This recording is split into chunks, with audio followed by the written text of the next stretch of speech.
Over the past 25 years, Hawaii has become far more than just a place that I visit. It has become my second home. And in that time, I've learned that one of the greatest strengths of the Hawaiian culture is their deep commitment to community, showing up for one another, especially in moments of need.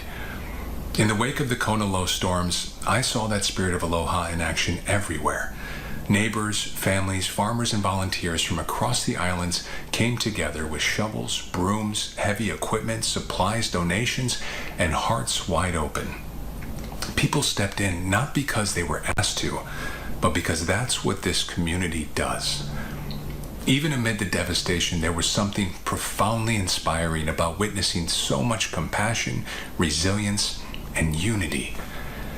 But while the skies may have cleared, many families are still facing a long road to recovery, particularly our farming communities on the North Shore and Molokai, whose livelihoods were hit especially hard.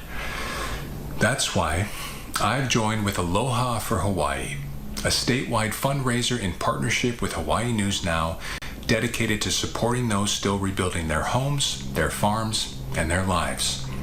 Throughout the day, we'll be sharing stories from communities across the islands and coming together to help our neighbors recover. Please join us and give today, because every act of aloha, no matter how big or small, can make a meaningful difference. Mahalo.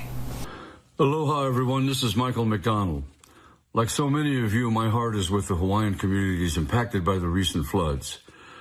Hawaiians always show up for each other, and right now many of our neighbors need us. So if you can, please support the Aloha for Hawaii fundraiser and telethon.